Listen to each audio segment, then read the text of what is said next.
Hello everyone, welcome to easy essay. I am Shivani Chauhan. इस video में हम लोग देखेंगे आर्टिकल राइटिंग। तो देखिए, हमें क्वेश्चन है हमारा कि 21st सेंचुरी जो है वो erosion of values in the society, मतलब सोसाइटी में 21st सेंचुरीज़ में काफ़ी ज़्यादा मतलब नैतिक मूल्यों की कमी आ गई है। Experts and educationalist stress on value based education to meet the challenge. Write an article in not more than 200 words on the need of value based education.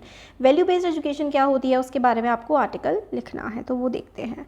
तो आर्टिकल में क्या होता है, सबसे इंपॉर्टेंट होता है हेडिंग देना। तो value based education the need of the hour, ये हेडिंग है। 200 वर्ड्स में आगे आर्टिकल देखते हैं। It is rightly said values are priceless while values are prized, values like love, compassion,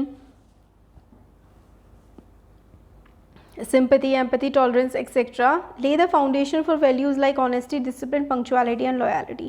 तो values जो है priceless हैं, values की कोई कीमत नहीं होती है और कोई कीमत इनकी आंकी भी नहीं जा सकती। जैसे कि प्यार, क्या कोई प्यार की कीमत आंक सकता है? कंपैशन, कंपैशन का मतलब होता है एक सद्भावना होना। सिंपैथी कि भाई आप लोग दूसरे की के साथ कुछ गलत हो रहा है तो आपको उसके साथ बुरा फील हो रहा है, बर्दाश्त करना है ना। और ये ऑनेस्टी, ईमानदारी, पंक्चुअलिटी, डिसिप्लिन, लॉयल्टी, मतलब आप ईमानदार हैं किसी के साथ, अपने काम को अच्छे से कर रहे हैं, ये सारी वैल्यूज़ आप इनकी कीमत नहीं आंक सकते हो। Today's fast pace competitive world has led man to compromise on values, integrity and character. As a result we see aggression, selfishness, rampant corruption, unlawful activities and inhuman behavior all around.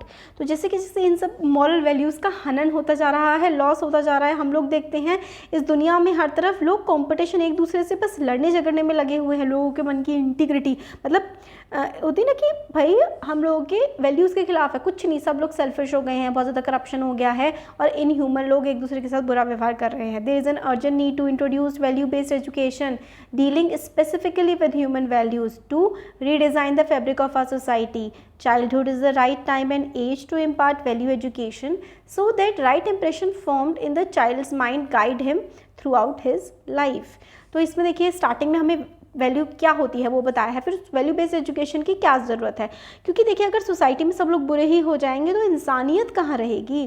तो इसलिए हमें अपनी society को अच्छे से आगे बढ़ाना है। उसके लिए सबसे ज़रूरी है कि बच्चों को वैल्यू सिखाई जाए। School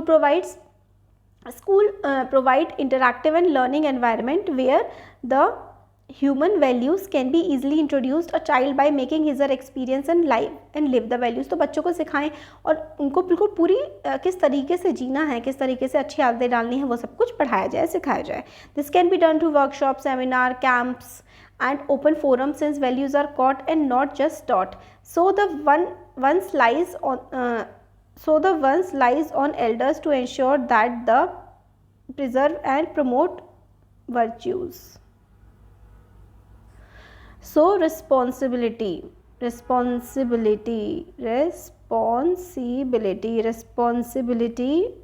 of the one lies with, मतलब elders, बड़े लोगों पर ये रिस्पॉन्सिबिलिटी है कि बच्चों को अच्छी आदतें सिखाएं।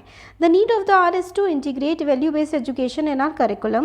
The intelligentsia and social activists should join hands in hands to ensure that practicing values become as second. तो देखिए एजुकेशन, हमारा जो सिस्टम है, एजुकेशन करिकुलम जो हमें पढ़ाया जाता है उसमें वैल्यू बेस्ड एजुकेशन को लाया जाए और इंटेलिजेंशिया यानी कि जो पढ़े लिखे लोग हैं, जो सोशल एक्टिविस्ट हैं, जो समाज में अच्छी बातें फैलाने के लिए काम करते हैं, वो हाथ में हाथ मिला करके हमारे सोसाइटी में अच्छी चीज़ें, वैल्यू बेस्ड चीज़ों को फैलाने की कोशिश करें। तो ये हमने एक आर्टिकल देख लिया।